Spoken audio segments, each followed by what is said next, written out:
Gracias. Buenas tardes, compañeros. Ahí vamos a poner la diapositiva correspondiente.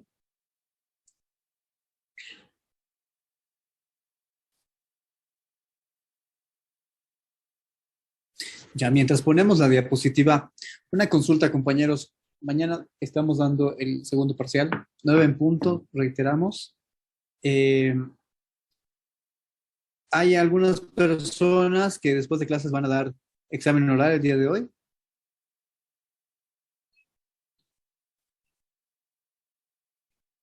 Nadie, ya, perfecto.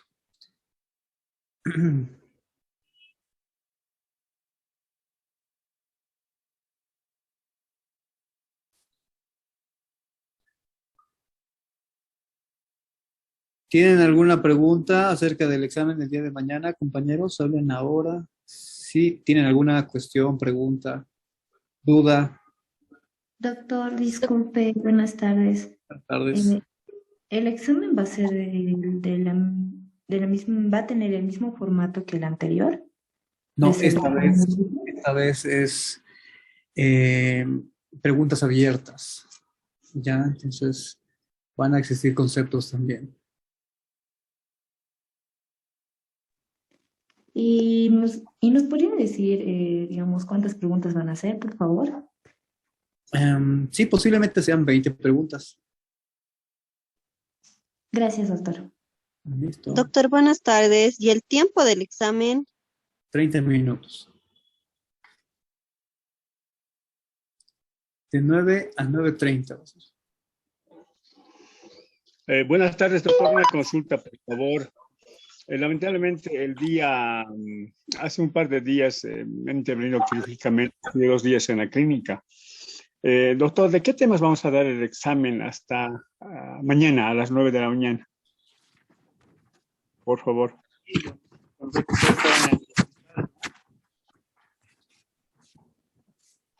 Los temas que vamos a tocar es el tema 6, porque no hemos hecho ninguna pregunta el primer parcial. El tema 6 van a ingresar. A ver, tomen nota los que están presentes para que el día de mañana podamos hacer el examen. Tema 6, dación en pago y subrogación. Tema 7, oferta de pago seguida de consignación y pago por cesión de bien. Tema 8, teoría del incumplimiento de las obligaciones. Tema 9, incumplimiento voluntario o culposo.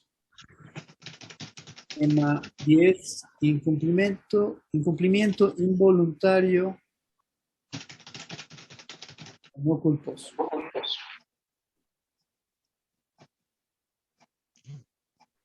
Y tema 11, la mora o incumplimiento temporal.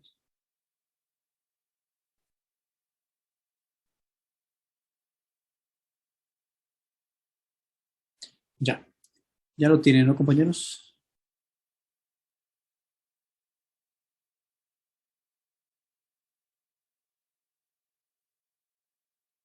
Sí, gracias, doctor. Ya, perfecto. Ya, hasta el punto que vamos a avanzar el día de hoy, hasta ese momento va a ser el examen. ¿Ok? Ya, muy bien, a ver, vamos a empezar hablando del incumplimiento temporal o mora que habíamos determinado. Anteriormente ya habíamos visto esta fórmula acerca del incumplimiento de las obligaciones en el tema 7 sobre el incumplimiento de las o inejecución de las obligaciones. Habíamos eh, clasificado estas mismas sobre su forma, según su naturaleza propia, en torno a un incumplimiento eh, total, un incumplimiento parcial. También habíamos señalado las formas del incumplimiento según su duración, en torno al incumplimiento permanente, al incumplimiento temporal, y así también según las causas que las originaban, ¿no? Según el incumplimiento voluntario y según el incumplimiento involuntario. Ya habíamos visto en estas dos últimos temas sobre sobre los detalles del incumplimiento voluntario e involuntario. El día de hoy nos toca hablar según la duración del mismo, según la inejecución de la obligación en términos temporales, en el tiempo, sobre todo cuando el deudor es constituido en mora. Bien, conceptos generales van a determinar que el incumplimiento en realidad va a partir a causa de voluntad del acreedor, perdón, del deudor. Principalmente, ¿no? Evidentemente, como ya habíamos visto, también existe dos tipos de mora, la mora accipiendi y la mora solvendi, que ya lo habíamos determinado en otros temas, que no solamente el deudor puede ingresar a mora, pero que en realidad, según la doctrina, según los tratados también, en teorías, en investigaciones en materia civil, han determinado que la mayor parte de la constitución en mora, del incumplimiento temporal, es realizada por parte del deudor. Vamos a exponer, vamos a definir sobre la causa donde el acreedor también incurre en esta anormalidad por parte de la obligación. ¿Por qué? Porque obviamente la inejecución es una causa anormal, ¿no? Que ya lo hemos determinado en estas clases. Gracias por De su la causa visita. regular, Vuelva que es pronto. lo que presupone el cumplimiento de las obligaciones. En esta situación, definimos pues a la terminación de la mora, en un retardo dirigido, un retardo culposo por parte de aquella persona que no cumple con la obligación determinada, con la prestación definida en primera instancia, donde las partes habrían quedado X, Y, Z, razón, los términos fijados, las reglas acordadas. En este caso, nosotros debemos poner énfasis acerca de una relación contractual, puede ser como un ejemplo determinante, sobre todo en el tema de mora, porque solamente se va a poder definir la mora en base a elementos documentales, a elementos que evidencien la existencia del incumplimiento temporal. Debemos definir también en los términos de mora que estos van a nacer, van a establecerse y su naturaleza se va a fundar acerca de un concepto denominado el plazo dentro de las obligaciones. Va a definir un plazo, va a establecerse que una obligación debe tener una temporalidad, una vigencia. Posterior a la vigencia, debemos entender que la constitución en mora se va a referir posterior al incumplimiento de la obligación. Una vez que se ha incumplido la obligación, se constituye en mora de diferentes causales que lo vamos a ver más adelante. Vamos a entender que esas causales van a establecer qué tipo de retardo, qué tipo de mora, cuál es el tiempo, la temporalidad, las sanciones que van a establecerse en este mismo. Y así también vamos a poder inclusive definir cuál es el accionar por parte de aquella persona que realiza este incumplimiento en términos ya fijados. Debemos también hacer mención que este tipo de incumplimientos temporal se maneja en una vertiente sobre actitudes voluntarias, actitudes culposas, ya que el deudor, en primera instancia, cuando se ve reflejado acerca de una obligación contraída ya con el acreedor, ya habían definido los puntos, habían señalado, sí, yo voy a entregarte tal cosa, yo voy a realizar tal cosa, tal trabajo, yo voy a hacer aquello. Sin embargo, se ha quedado también entre ellos en primera fase que se deba cumplir esta obligación en un mes, en 2 meses, en 3 meses, un tiempo definido. Ese tiempo definido va a dar lugar a una inejecución de la obligación. Sin embargo, va a haber existencia acerca de diferentes causales, diferentes inclusive cláusulas en un contrato donde van a establecer la existencia o no del retardo de mora, la existencia o no de la mora en realidad, ¿no? En algunos contratos ustedes van a ver que no existe esta mora, pero que está fijada en la ley. En otros contratos que existe renuncia expresa por parte del acreedor a dicha mora, porque simplemente algunos acreedores, no sé si de buena fe o en diferentes circunstancias, ellos deciden no cobrar ningún interés recaído por la mora, es decir, que no van a establecer mora alguna, rechazando dicha obligación accesoria. Y en otros casos, la simple constitución de mora de forma directa se va a establecer determinantemente bajo el incumplimiento del plazo determinado entre partes. Eso quiere decir que si nosotros establecemos un cumplimiento, una obligación contractual entre partes sobre la entrega de una casa, bueno, más claro, hablemos de una obligación pecuniaria. Existe una deuda de $1,000, ¿no? Que se ha fijado entre dos partes realizar el pago en un plazo definido entre 5 meses para que se pueda realizar la devolución de este mismo.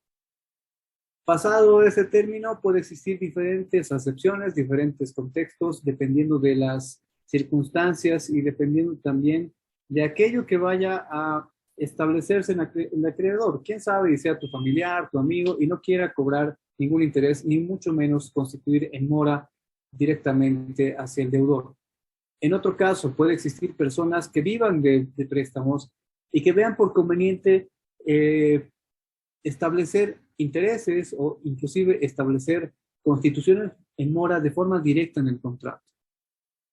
Esas circunstancias van a definir cuál es la conducta primeramente por parte del acreedor que va a establecer si ve por conveniente la realización de constitución en mora directa o la realización de constitución en mora indirecta.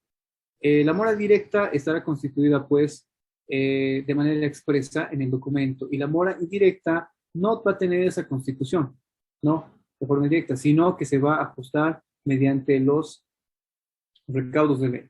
Eso quiere decir que si el Código Civil lo establece, pues vamos a dar cumplimiento a dicha normativa. Vamos a analizar esos artículos también. En base a esas circunstancias, en base a ese concepto y definición, la mora cumple diferentes características que vamos a denotar en torno al camino para el cumplimiento o incumplimiento, ya que tomemos en cuenta que la mora no simplemente es el incumplimiento total, ¿no? La mora puede ser incluso un punto de partida para el incumplimiento parcial. ¿Por qué? Porque ya sea que el deudor haya pagado su deuda, haya cumplido con su obligación, pero fuera del plazo determinado. Sin embargo, la Constitución en mora directa ha definido que él mismo, el día 3 de marzo debería haber pagado dicha deuda, pero el 4 de marzo ya ha sido constituido en una mora directa. ¿Por qué? Porque se ha fijado en el contrato. Sin embargo, en otros contratos que no se han definido esta circunstancia, pues veremos que el acreedor tiene la obligación de hacerle conocer al deudor desde qué momento se está constituyendo en mora, ya que no había sido esto instituido en el contrato. ¿Cómo se realiza esa forma? Lo vamos a ver más adelante. Sencillamente es una notificación que se le debe hacer al deudor. Esta notificación puede ser tanto judicial como de manera voluntaria, pero con un funcionario. Este funcionario denominado notario de fe pública. Debe realizarse esta notificación con una carta notariada, necesariamente. ¿Por qué? Porque debe existir una tercera persona quien deba establecer cuál es la fecha en la que se está realizando la notificación para que se pueda computar el momento de la constitución en mora. ¿Qué es una carta notariada? La carta notariada simplemente son estilos de ley que se le va a poner a una carta normal, ¿no? Una carta que nosotros redactamos. La Paz, 4 de marzo 2022, señor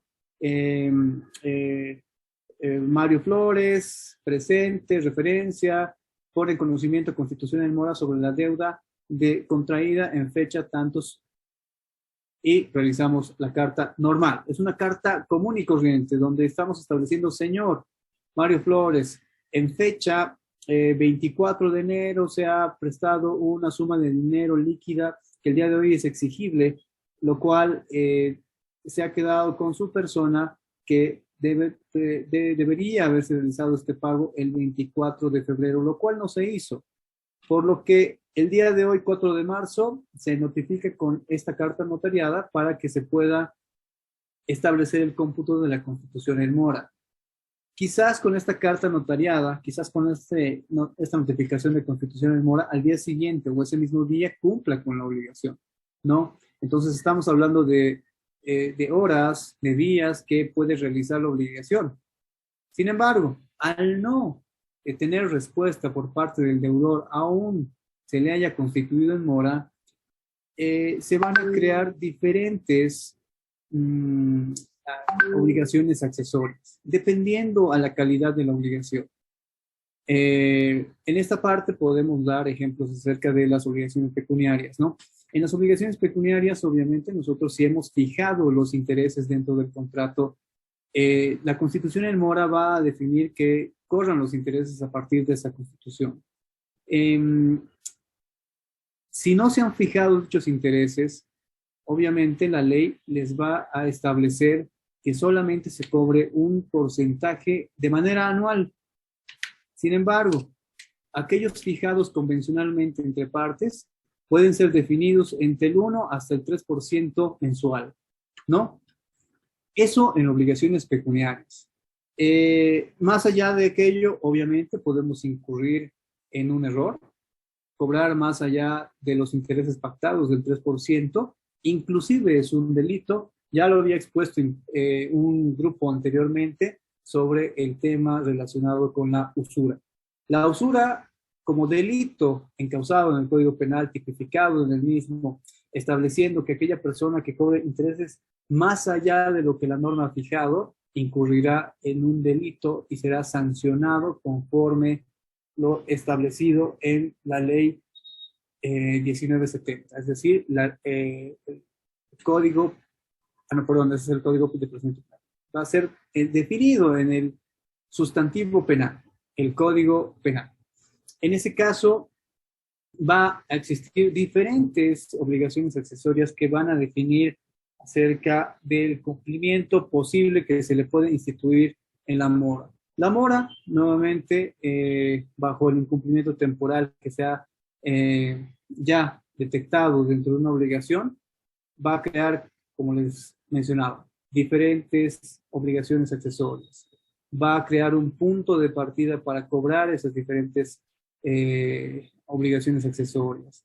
También va a establecer la actitud negativa de aquella persona que incumple con la inejecución de parte de aquella persona que no está cumpliendo y que posiblemente lo cumpla, porque obviamente la mora va a ser un punto de partida para que pueda establecerse el cumplimiento. Como bien les digo, la mora le pone una coma a la obligación, sin embargo, esta obligación puede ser cumplida. Dentro de ello, podemos dar lectura al artículo 339 del Código Civil. ¿Alguien que tenga el Código Civil a mano?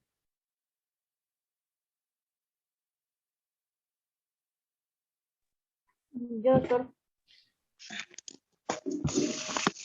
Por favor. 339, ¿verdad? 339. Responsabilidad del deudor que no cumple. El deudor que no cumple exactamente la prestación debida está obligado al resarcimiento del daño, si no prueba que el incumplimiento o el retraso en el cumplimiento es atribuible a imposibilidad de ejecutar la prestación por una causa que no le es imputable. Muchas gracias. Bien, en esa línea, que este artículo ya lo habíamos visto el día de ayer, sobre aquella fase donde se abre primeramente de la existencia de una prestación debida, acerca de una responsabilidad directa del deudor cuando no está cumpliendo una obligación. Nos quedamos con la primera parte, porque la última parte está estableciendo sobre el incumplimiento involuntario que pueda ser diferido a la existencia justificable del deudor, que ya lo vimos ayer. La primera parte nos va a establecer que el deudor pues, debe cumplir con la prestación que se ha establecido, la obligación aquella definida. Compañera Adriana, su micrófono, por favor.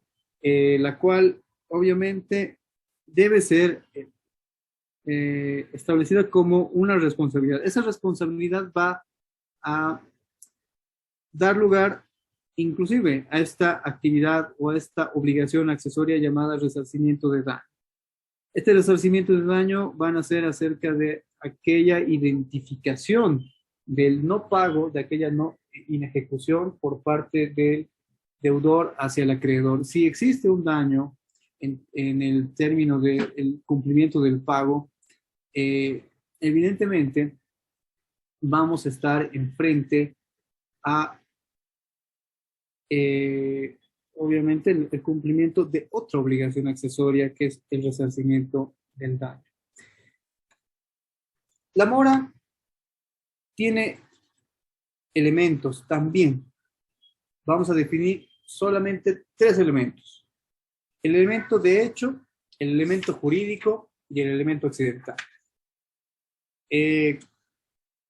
Dentro del elemento de hecho, vamos a hablar acerca de aquella funcionalidad, aquella parte donde se va a generar aquella inejecución y actuación por parte del acreedor poniendo y notificando al deudor constituyéndolo en mora. Es decir, que debe existir un hecho. El hecho debe estar vinculado acerca de la obligación principal. El hecho son las reglas iniciales de la obligación. ¿Cuáles son esas reglas iniciales? Esas reglas iniciales están definidas entre partes, es decir, muy bien, primero, objeto, ¿qué es lo que te voy a entregar? ¿Qué es lo que voy a hacer? ¿Qué es lo que no tengo que hacer? ¿No? Obligaciones de dar, hacer, no sé. Segundo, debemos definir si existe voluntad de ambas partes, ¿no? Porque debemos establecer que en primera instancia, una de las partes como deudor debe establecer yo quiero eso y te puedo pagar por aquello, o yo te puedo vender esto y te puedo entregar esto. Entonces, de existir la voluntad del deudor, luego debemos comprobar la voluntad también del acreedor para establecer una obligación perfecta inicialmente. Posterior a eso, nosotros debemos identificar en esta parte del incumplimiento temporal, debemos identificar acerca de un plazo determinado sobre el incumplimiento que se debe efectuar. Posterior a ello, vamos a establecer la constitución en mora. Debe existir un plazo. Entre ellos, este elemento de hecho debe estar reflejado acerca de aquellos antecedentes que van a dar lugar y van a dar nacimiento en lo pactado y debe estar establecido en el tiempo para el cumplimiento de su obligación. El elemento jurídico. El elemento jurídico, como una naturaleza jurídica, va a dirigirnos acerca de, como bien les decía, si en el contrato que hemos firmado nosotros no hemos establecido la existencia de constitución en mora directa, pues podemos exigir una constitución de mora indirecta, solicitar vía judicial o vía notarial. Hace un momento les daba un ejemplo acerca de una carta notariada, ¿no? Que es una carta normal, común y corriente. Estamos solicitando el pago del mismo y lo estamos constituyendo en mora al deudor. En eso, en los estilos de ley, ¿cuáles son? Simplemente el sello que deba estar reflejado del notario, cuál es la notaría, por qué notaría pasó y en ese efecto se puede dar cumplimiento a esta carta notarial. Perdón,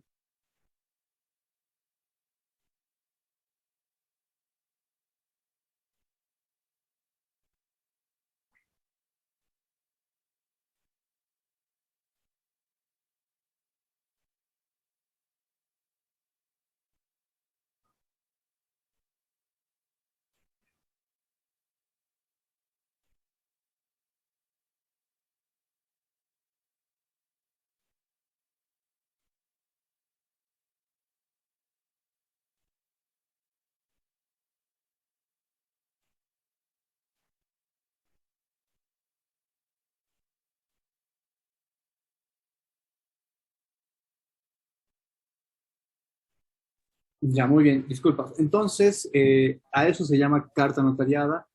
Debe pasar por el notario. Actualmente la ley de notariado exige que el mismo notario notifique esta carta para que pueda existir esta constitución en mora, para que tengan un documento legal, un documento que vayan a presentar ante el juez para pedir el cumplimiento de su obligación, más una obligación accesoria.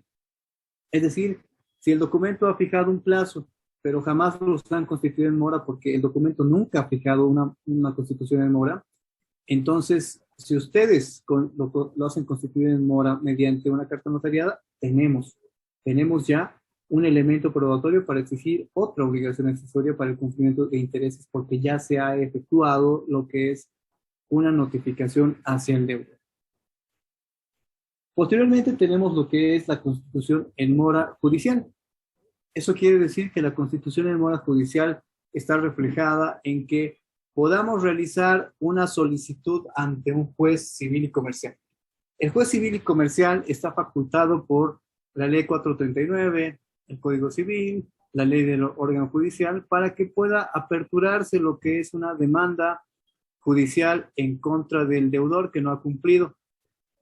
Esta situación acerca del incumplimiento de la obligación se puede iniciar bajo el documento contractual donde se han fijado ya aquellos elementos iniciales, ¿no? Como bien les decía, las reglas iniciales de la obligación principal. Sin embargo, el documento, como no ha establecido la constitución en mora, se puede solicitar ante el juez civil que se pueda realizar la notificación y en base a esa resolución judicial poder determinar también, obviamente es un poco más tedioso, es más largo, claro, la solicitud del pago para que se constituya en mora, pero es mucho más directo, ya no hay excepciones dentro de aquello. Toda vez que si se puede notificar con una carta notariada, quizás ese notario no lo sepa. ¡Ali, pues, pero! Su micrófono, el señor Miguel Quispe.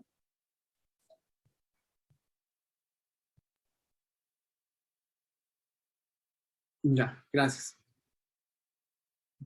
Por ello tenemos en esa fase lo que es el elemento jurídico. El elemento jurídico dentro de lo que son ya las actuaciones tanto jurídicas como notariales que van a establecer ya elementos para ser exigibles dentro de una autoridad judicial. Finalmente tenemos el elemento accidental.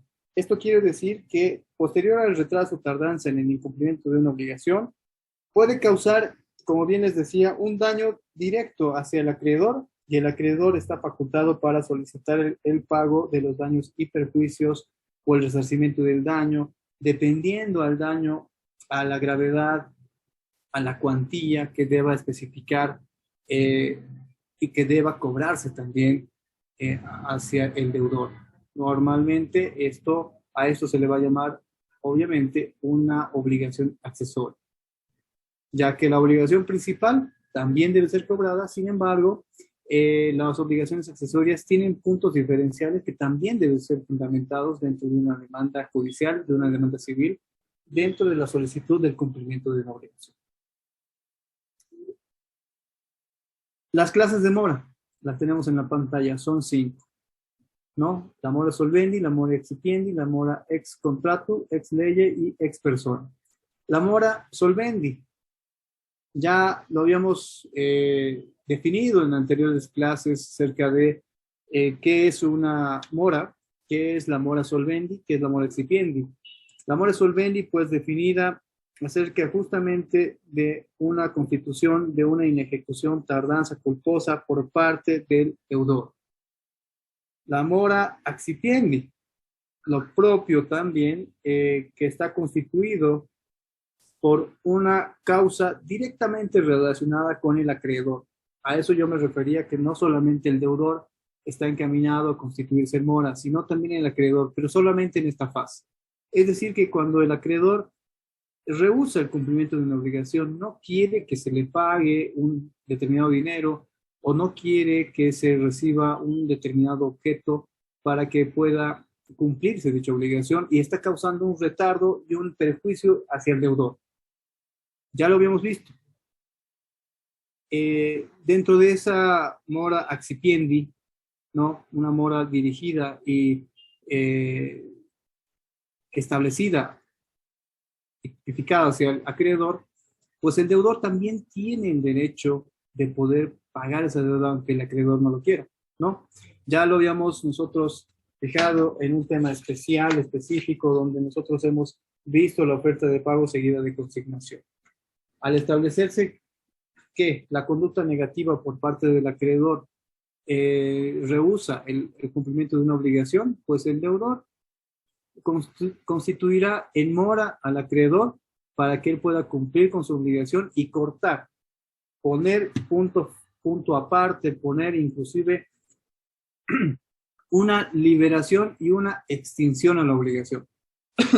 Eso quiere decir que una vez constituido en mora al acreedor, el deudor se libera de cualquier obligación accesoria y también se va a liberar de la obligación principal, ¿no? Ese es el efecto que va a causar una mora solvendi en esta fase, perdón, una mora accipiente. La mora ex contrato, llamada también mora contractual. Esto se define como, ya les había explicado, dentro del contrato. Si ustedes han establecido una cláusula, ustedes digo porque ustedes son los que van a redactar los contratos a futuro, ustedes han establecido una cláusula de constitución en mora directa, a eso se le llama también mora ex contrato, mora solvendi contractual, donde se va a poder ya identificar cuál es la fecha en la cual se va a constituir en mora al deudor. Es de manera directa. Se puede denotar la existencia negativa por parte del deudor porque él sabía desde la firma del contrato, sabía desde el primer momento que se han fijado las reglas acerca del cumplimiento de esta obligación, que él debería estar pendiente al cumplimiento del pago de esta obligación, al cumplimiento de la entrega de esa cosa.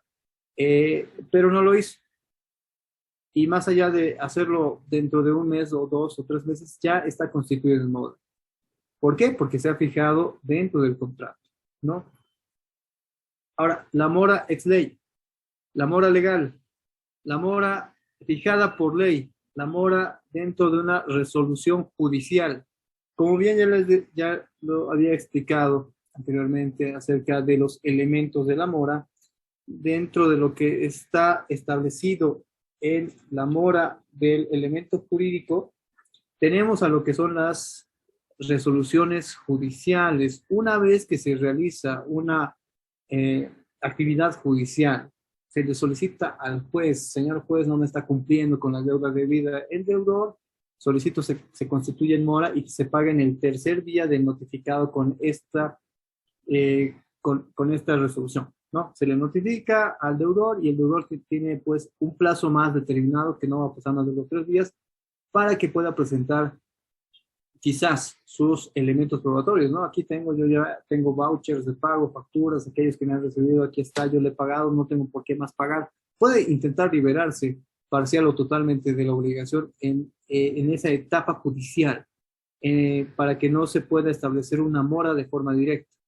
Sin embargo, al no demostrarlo y al no responder o al no establecer alguna condición justificable dentro de una autoridad judicial en mérito a la dirección de constituirse en mora, esta resolución judicial quedará constituida pues como una cosa juzgada. La cosa juzgada más adelante va a ser parte de un juicio civil denominado proceso ejecutivo, el cual va a estar dirigida a que el deudor sea ejecutado. ¿En qué sentido? En que el señor juez va a determinar el congelamiento de sus cuentas, la anotación preventiva de sus bienes, posteriormente se realizará la revisión de cuentas, posteriormente se realizará también el remate de los bienes para que se haga el pago hacia el acreedor en torno a la obligación principal. Puede ser un acreedor, pueden ser múltiples acreedores, puede ser de distintas maneras. Sin embargo, esa mora ex lege está determinada por las resoluciones judiciales, ya que la ley ha facultado a las autoridades judiciales para que puedan establecer también la constitución en mora. Por último, la mora ex persona, ¿no? La mora desarrollada por parte de una persona natural, que en realidad es todo lo que engloba tanto la mora solvendi, la mora ex tiendi, la mora ex contratu, la mora ex lege, por lo que establece que inclusive la mora solvendi tiene dos acepciones diferentes, como una mora ex persona. La primera parte está definida como la mora solvendi ex reo o mora solvendi real.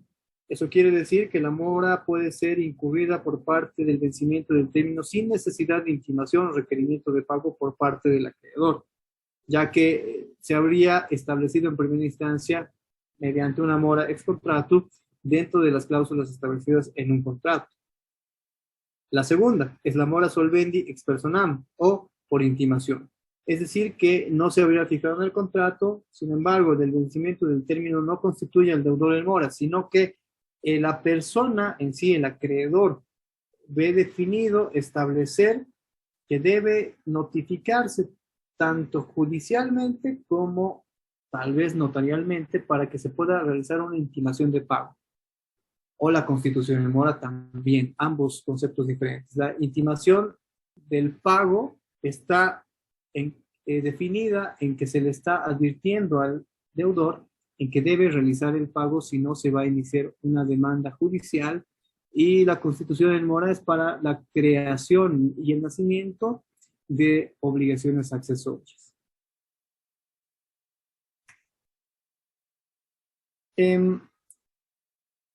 La mora solvendi, la mora dentro del incumplimiento de las obligaciones, va necesariamente tener que cumplir con 4 condiciones.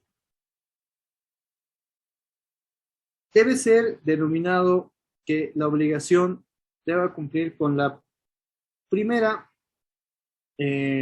condición. Primero, debe ser esta obligación válida.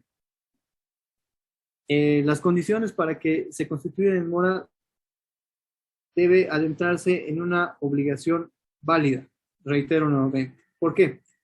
Porque el deudor no puede quedar constituido acerca de una obligación que puede ser anulable o puede ser nula en el tiempo. ¿Cómo podemos definir una nulidad de una obligación? ¿Cómo podemos definir una anulabilidad de una obligación?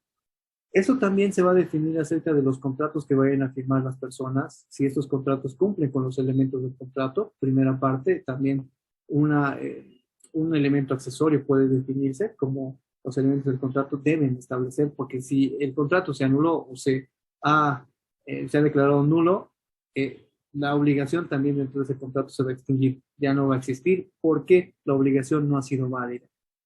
Ahora,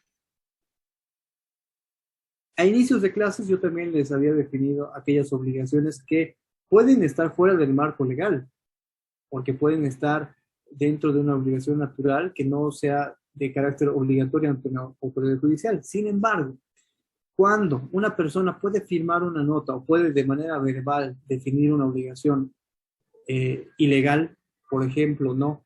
Yo te voy a pagar, no sé, una buena cantidad de dinero para que extermines a una persona. Eso es totalmente ilegal, fuera del marco legal. Entonces, al establecerse que esta obligación es ilegal, no va a ser válida. Y cuando la obligación no es válida, no va a poder exigirse tampoco la constitución en mora. No, yo no le puedo decir, señor, usted no ha exterminado a esta persona, por lo que ya usted ya me está debiendo tanto dinero, porque me ha incumplido con aquello, yo ya le he pagado, entonces ya ahora usted está constituido en mora y ahora me debe más. Entonces estamos dentro de la primera condición, que la obligación debe ser válida. Segunda condición, debe ser cierta también. Debe existir un punto de certeza de la obligación que también esté basada en la idea del deudor, que tiene que conocer con exactitud que la obligación se trata de aquello que pueda y conozca y que también establezca el cumplimiento que se pueda dar, ¿no? Entonces, si esa obligación es cierta en su fase material, puede darse el cumplimiento. Claro, por ejemplo, si yo defino, va a jugar también con la condición de validez. Si yo defino y yo cumplo una obligación, ¿no? Personas enamoradas, sí, yo, amor, te debo el cielo, las estrellas, el sol, quién sabe, ¿no? Pero esa obligación no va a ser cierta. Difícilmente una persona puede entregarle el sol, el cielo, las estrellas o la luna a otra persona. No podemos nosotros definir una obligación cierta si no se está identificando un objeto que pueda ser válido en su entrega, válido también en su cumplimiento de obligación. Si esta obligación es cierta, no podemos nosotros definir cómo podemos actuar. Ahora, dentro de las obligaciones pecuniarias va a jugar también un papel importante dentro de la tercera condición. Primero, debe ser líquida. Líquida, ¿por qué? Porque también debemos definir la cuantía de esta obligación. No podemos decir, usted me debe dinero, porque le pegó a mi hermano y usted me debe plata. No, debemos establecer una cuantía, ¿no? Ya, le pegó a mi hermano, está bien. Le causó un daño, está bien. Vamos a ir al médico, el médico determinará, esto es el tema de las curaciones, esto es una intervención médica que hemos hecho, necesita estas cirugías, esto es lo que se debe, ¿no? Ya va a haber una obligación ya líquida. Se va a decir, usted me debe tanto porque usted le ha hecho daño a mi hermano. Es más, no solamente el daño físico y médico que debe cumplir, sino también va a existir tal vez un daño psicológico, un daño moral, y debemos establecer un cuánto, una cuantía donde se deba determinar que esta obligación puede ser cumplida. Sin embargo, si firmamos un documento, ¿no? Eso tengan cuidado tal vez en un acuerdo transaccional dentro de un accidente de tránsito, ¿no? Sí, el señor tantos ha establecido que le va a pagar un dinero, así, un dinero porque ha sufrido daños personales y también daños materiales. No va a poder ser exigible esa obligación en su momento porque no se está definiendo una cuantía. Debe establecerse una cuantía, ya que cuando se firma un documento transaccional, incluso previamente a que se establezca una acción civil o una acción penal, la fiscalía o el juez les va a pedir esa cuantía. ¿Por qué? Porque van a intentar tal vez homologar este acuerdo ante una autoridad fiscal y posiblemente pidan la extinción de la acción por conciliación, ¿no? O sea, pongo un ejemplo. Pero para pedir esta extinción de la acción, todo juez y todo fiscal les va a pedir, ya se ha pagado el daño, más allá de eso se ha pagado cuánto era, tanto. Entonces, obviamente, vamos a exigir una obligación líquida, ¿no? Una obligación que tenga una cuantía donde se puede establecer cuál es esa supuesta obligación que se está cumpliendo para no ingresar quizás a otra obligación un poco más morosa, más tardía, un poco más complicada y compleja. Ahora bien, la cuarta condición que debe cumplir la Constitución de Mora también debe ser esta obligación exigible. Esta obligación está sometida a un vínculo de exigencia, es decir, que si nace entre partes, ya el cumplimiento de la obligación ya merece su exigibilidad. La exigencia acerca de las obligaciones como abogados también a futuro, lo más probable y lo más aconsejable es que se vaya a realizar mediante un contrato. Siempre los voy a reiterar aquello, ya que las obligaciones naturales son muy difíciles de cumplir, solamente van a basarse en base al principio de buena fe. Una persona que le dice, préstame 10 bolivianos para mi pasaje, mañana te lo pago, no hay contrato. Sí, obligación natural. Pero por buena fe debe devolver.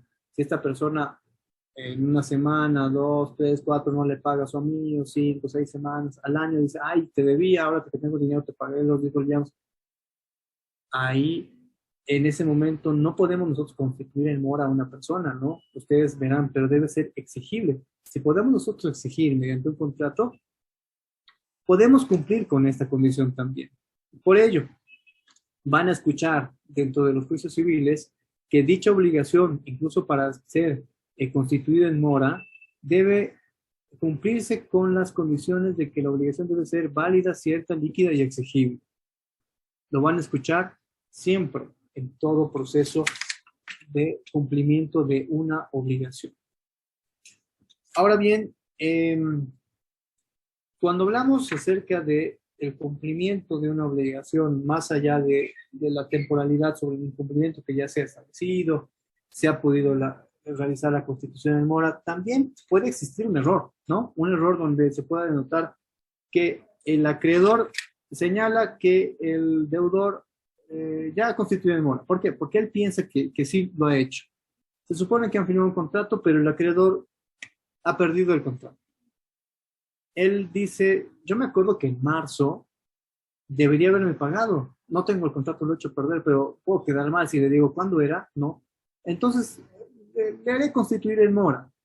No estamos preveyendo cuál es el plazo que se ha fijado para la constitución en mora.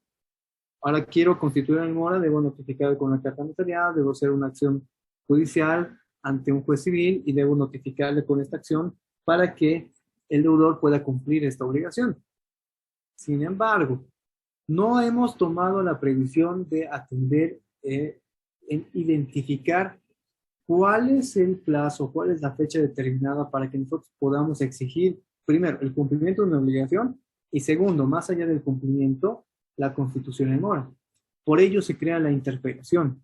La interpelación no es más que la oposición por parte del deudor acerca de la exigibilidad que el acreedor está atendiendo para que lo constituya en mora al deudor, ¿no?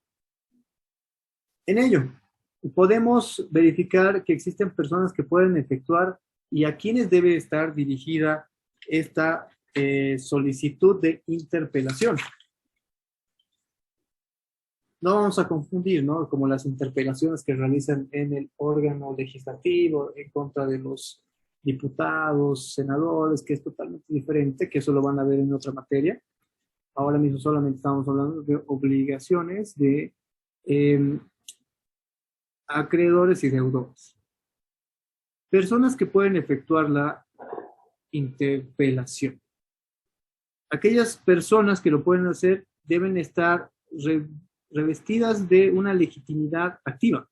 ¿Qué quiere decir esto? Que deban ser identificadas como acreedores y no otro tipo de acreedor. Eso quiere decir, aquellos que han hecho su tarea acerca de los tipos de acreedores van a poder identificar cuáles son esos tipos de acreedores. ¿Podrá? La pregunta, ¿no? del día de hoy de la clase. ¿Podrá un acreedor quirografario constituirse en una persona legítimamente activa dentro de una obligación, constituirse en una persona que pueda dirigir una interpelación? La pregunta del día de hoy, ¿no? Porque en realidad solamente aquellas personas investidas sobre el carácter de las obligaciones pueden estar vinculadas en la exigencia del. Por otro lado, ¿a quiénes va dirigida? Obviamente va a ir dirigida directamente vinculada a aquellas personas que intentan poner en constitución de mora hacia el deudor, es decir, aquella persona que señala que no ha visto, no ha fijado esa temporalidad por un error, podemos interpelar esa solicitud. ¿Cómo se interpela? No, sencillamente. Si les llega una carta notariada, nosotros podemos dirigirnos ante aquella misma persona que nos está solicitando el cumplimiento del pago o la constitución en mora, señalar, señor Perico de los Palotes, ¿no? Hemos tenido un contrato en fecha tantos, mi sorpresa es que usted me esté notificando y solicitando el cumplimiento de una obligación cuando el cumplimiento no es pues el 4 de marzo, es el 15 de marzo, usted se está limitando en el cumplimiento de este mismo y yo tampoco puedo estar constituido en mora si todavía tengo el tiempo debido para hacerlo. Entonces, esa respuesta va a ir dirigida a la parte. Si ustedes gustan, puede ser una nota normal, pero que esté recepcionada, o una carta notariada también, que puede ser dirigida por parte de aquella persona que realiza la interpretación. Por otro lado, si les llega una orden judicial, si les llegase una resolución judicial por parte de un juez, usted responderá ante el juez y le dirán, señor juez, adjunto el contrato donde se evidencia que el señor me ha otorgado un plazo hasta el 15 de marzo y no 4 de marzo. Quizás, ¿no? Exista aquella persona que está exigiendo el cumplimiento de su obligación, que tenga un contrato. Bien, lo pone en conocimiento del juez, el juez dice, claro, el juez siempre va a verificar, ¿no? Ah, sí, es cierto, usted ha cumplido la obligación el 4 de marzo, notifíquenlo. Sin embargo, mala fe, error, tal vez imprudencia por parte de aquella persona que solicita el cumplimiento de la obligación, no ha denotado la existencia de una adenda de contrato. Aquellas personas que han hecho el trabajito de adenda de contrato ya conocen que es una adenda de contrato, ¿no? Sin embargo, explico nuevamente. La adenda de contrato va a establecer una modificación de ciertas cláusulas. Esta adenda de contrato, sin dejar sin efecto el contrato principal, puede establecer que el plazo dentro del contrato pueda extenderse, ¿no? Señalar que sí, nosotros accedemos voluntariamente entre partes, que el cumplimiento del contrato, cumplimiento de la obligación, ya no va a generarse el 4 de marzo, ya que se han suscitado diferentes problemas, no sé, actividades sociales, ¿no? Las fiestas de carnavales, X y Z razones, ¿no? Y que señalen que el 15 de marzo ya es el cumplimiento de la obligación. Entonces, para responder e interpelar, necesitamos prueba también. Nosotros respondemos ante la autoridad judicial, adjuntamos esta adenda de contrato y señalamos, no podemos cumplir esta obligación todavía y no nos podemos constituir en mora porque ya habíamos quedado con el acreedor que el plazo se ha extendido. Por ende, el cómputo del plazo continúa todavía y no ha fenecido, por lo que no puedo yo constituirme en mora. Eso dentro de una formalidad. Ahora, estas interpelaciones van a llevar sustanciaciones interesantes, ¿no? Pueden ser intrínsecas o extrínsecas, es decir, que puedan existir mediante la voluntad de las personas. Lo intrínseco obviamente van a ser acerca de una voluntad, manifestación dirigida hacia aquella persona que necesariamente debe establecerse. La primera reacción que va a tener acerca de una manifestación de voluntad será por parte de aquella persona que exige el cumplimiento de pago. Segundo, obviamente la voluntad que van a hacer acerca de esta respuesta de interpelación va igual a nacer por parte del deudor, pero más que una voluntad va a ser ya definida como una obligación, porque si no respondemos a esta solicitud de constitución en mora, estamos frente y en vista de qué, de aceptar la constitución en mora y no tenemos vuelta atrás. Si no hemos respondido a la carta notariada, lo siento mucho, ya están constituidos en mora y peor aún ya han definido que ustedes deben y han incumplido la obligación. Por otro lado, si nosotros tampoco señalamos y respondemos al juez que la existencia de una adenda de contrato, lo propio, el juez va a definir y es cosa juzgada. No hay vuelta atrás. Si mañana ustedes quieren presentar, pero es que no tenía otro abogado, que ahora está queriendo presentar otro documento, no. Muy bien saben que la cosa juzgada no lleva ni siquiera ninguna doble interpretación, no se puede mover, no hay motivo o circunstancia que deba establecer la modificación de la situación que ya se ha aceptado. ¿Por qué? Porque el silencio otorgado por parte de aquella persona que acepta una obligación está cerrado. Eso, por parte de una actividad intrínseca, una actividad voluntaria por parte de aquellas personas que van a solicitar tanto el cumplimiento como también la interpretación de la respuesta por parte de la solicitud de constitución en mora. Ahora, la formalidad de una temática extrínseca. ¿Cuál es aquella forma de poder expresar, ¿no? Si la voluntad es interna, aquello extrínseco, aquello externo que va a poder realizar cualquiera de las dos personas, está reflejado en que nosotros podamos expresar materialmente lo que nosotros determinamos. Por ejemplo, la forma de expresión material es la escritura, ¿no? Si nosotros lo reflejamos por escrito, por ejemplo, la intimación en mora, tanto la constitución de mora, perdón, la intimación de pago, la constitución en mora, estas mismas deben ser realizadas de forma material por escrito, sea judicial, sea notarial, ¿no? Y eso también puede discutir algunos argumentos acerca de lo judicial. Eso necesariamente, según la tendencia del abogado, según inclusive la forma como ven la formalidad, a veces hasta lo económico, porque las cartas notariadas son realizadas por entre 30 a 50 bolivianos, y después la notificación tiene un costo diferente, está bien, pero una actividad judicial, una demanda de esta naturaleza, un abogado pues cobrará unos 3.000 bolivianos, 4.000 bolivianos, dependiendo a la formalidad, ¿no? Ahora, si nosotros asesoramos una empresa, lo más probable que realicemos, obviamente, es la constitución en mora judicial, que es lo mejor que podemos hacer, que no hay vuelta atrás con eso también, ¿no? También es un modo de presión dentro de las empresas. Ahora, ¿cuáles son los efectos de la mora? ¿Qué efectos causará la mora dentro de una obligación ya incumplida, que puede ser posteriormente cumplida según la definición que se vaya a tomar? Sin embargo, ya tenemos la mora definida en base a la Constitución, como ya lo hemos visto aquí, ¿no? En primera línea podemos nosotros señalar que el efecto que causa la mora está reflejada en que va a crear una obligación accesoria.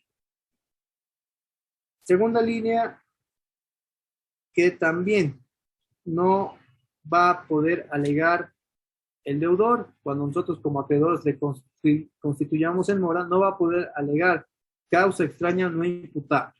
¿Por qué? Porque se supone que la causa extraña no imputable debe ser reflejada a momento del incumplimiento de la obligación antes de la constitución en mora. Una vez que se constituye en mora, lamentablemente, el deudor no va a poder presentar, no sé, aquellos elementos probatorios que demuestren que han sido relacionados primero con una fuerza mayor o con un caso fortuito, que lo hemos visto ayer, ¿no? Esas definiciones. No va a poder alegar nada de eso. Ahora, de cierta forma, también no va a poder establecerse ni siquiera el pago de, va a poder efectuar, como bien les decía en primera línea, lo que es la creación de obligaciones accesorias. Dentro de ellas puede establecerse lo que es, primero, el pago de daños y perjuicios, el pago de resarcimiento de daños y así también el pago inclusive de intereses y otros efectos naturales como establece la ley. Si no lo hemos hecho en vía judicial y lo hacemos en notarial, solamente aquellos. Ahora, en vía judicial, dentro de un juicio total civil, vamos a poder incluso solicitar lo que es el cobro de las costas y costos. Eso lo van a ver más adelante en el derecho procesal civil, sobre todas las actividades procesales cuando nosotros efectuamos una demanda. Ahora bien, ya terminamos con nuestros 2 puntos para que ustedes vayan a estudiar su examen. Punto 7, la purga o extinción de la mora. ¿Cuándo se va a extinguir la mora? Cuando nosotros ya podemos dejar atrás la mora. Una vez que se cumpla con el cumplimiento de la obligación principal y si se han creado otras obligaciones accesorias, si cumplimos con el pago total, extinguimos la mora. Siempre y cuando la mora no haya sido notificada judicial o notarialmente, siempre y cuando el deudor no haya sido constituido en mora, obviamente solamente se pagará la obligación principal. Pero si ha sido constituido en mora, debe pagarse también la obligación accesoria, ¿no? La determinada ya.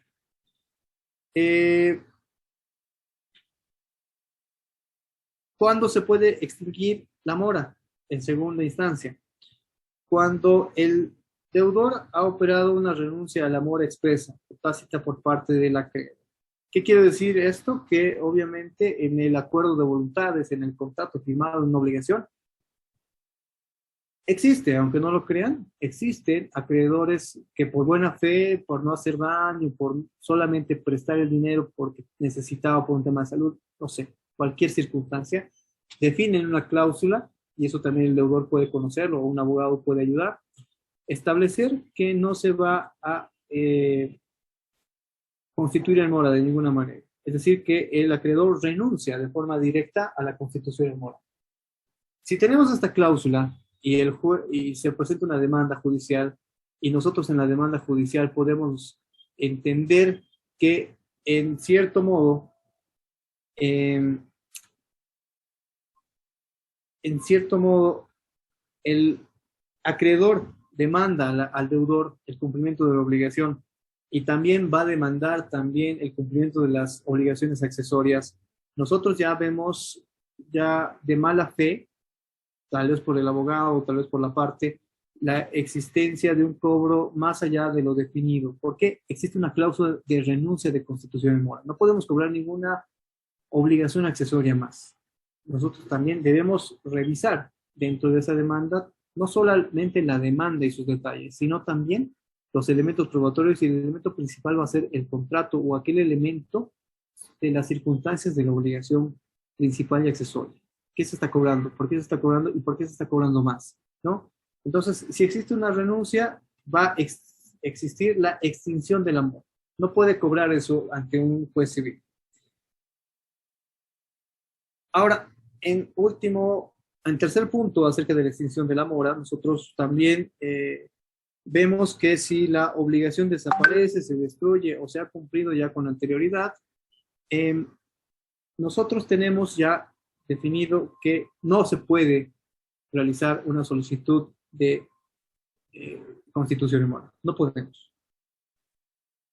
La obligación principal cumplida, no podemos solicitar un cumplimiento de una obligación accesoria.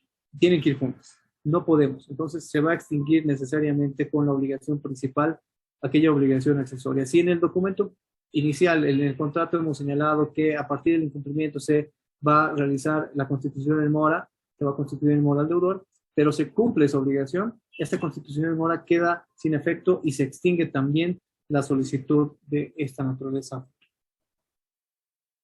¿En qué casos no va a proceder la mora? Solamente en 3 casos. Primero, en la obligación de no hacer, porque es difícil determinar qué obligación de no hacer nosotros debemos cumplir, cuáles son aquellas obligaciones prohibidas, ¿no? Lo habíamos visto también en las obligaciones en derecho administrativo acerca de la ley 025, donde ha señalado que si bien un funcionario público, aquellos que están haciendo la tarea de la ley 025 van a poder verificar que los jueces, vocales, secretarios, auxiliares de diligencias están obligados a cumplir y prohibidos, o sea, la obligación de no hacer, prohibidos a realizar diferentes actividades. Nosotros no los podemos constituir en mora. Directamente es la sanción que se va a efectuar en contra de esos funcionarios, en este caso, judiciales. En otras instancias en derecho administrativo, policiales, militares, ya, vemos nosotros de diferente manera. En esos casos no existe mora. Cuando el deudor señala que no va a pagar, ¿no? Si el deudor señala de forma expresa que no va a cumplir con la obligación, ya no lo constituimos en mora. Directamente estamos hablando de una inejecución total de parte de la obligación. Lo hemos intimado al pago, le hemos notificado, señor José Luis Flores, usted nos debe tanto dinero. Su respuesta, no les voy a pagar. Ya. Lo ha hecho de manera expresa, señalando, no lo podemos constituir en mora porque he dicho que no.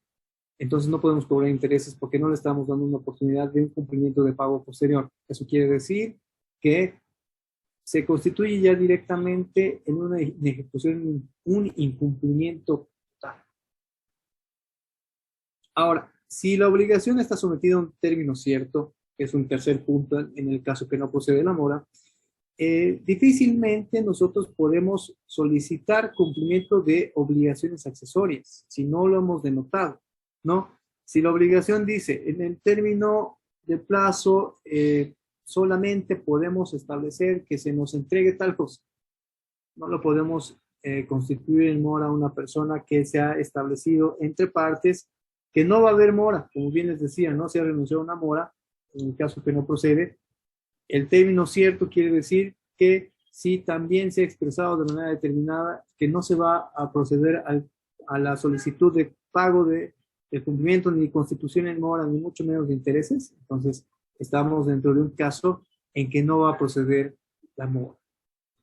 Bien, eso el resumen en parte de este tema, del tema 11, para que pueda ya ingresar a lo que es los temas que van a entrar en el examen para el día de mañana. El día de hoy, me imagino que no tenemos ningún estudiante que va a dar su examen oral, ¿verdad? Ya, porque iba a ser fácil, iba a ser sencillo. Entonces, como no hay personas valientes, entonces no vamos a dar el examen oral el día de hoy. Mañana, por favor, les ruego, todos preparados, todos atentos. Es el examen a partir de las 9 en punto hasta las 9:30. No va a haber ninguna solicitud, me imagino, valorable de un caso fortuito fuerza mayor. Me imagino porque no se está demostrando nada el día de hoy, no se está estableciendo que mañana va a pasar algo natural o de fuerza mayor. Mañana es sábado, el examen es totalmente virtual, pueden ser dentro de sus casas, pueden ser, y obviamente solos, ¿no? Mañana vamos a pedir inclusive que enciendan sus cámaras en medida que estén dando su examen. Vamos a establecer las reglas del examen el día de mañana también. Nos vamos a ver 9 en punto, vamos a empezar el examen, ni bien empiece van a correr los 30 minutos. Mañana, 10 en punto. 10 en punto inician las exposiciones. Desde los grupos que no han expuesto hasta el grupo que debe terminarse, el grupo 22, deben exponer, ¿no? Hasta el grupo 22, ¿ya? Entonces, por favor, a la compañera auxiliar de la materia, pedirle que pueda llamar a la lista. El día de mañana nos estamos encontrando ya en línea nuevamente para dar el segundo parcial. Muchas gracias, hasta luego, compañeros.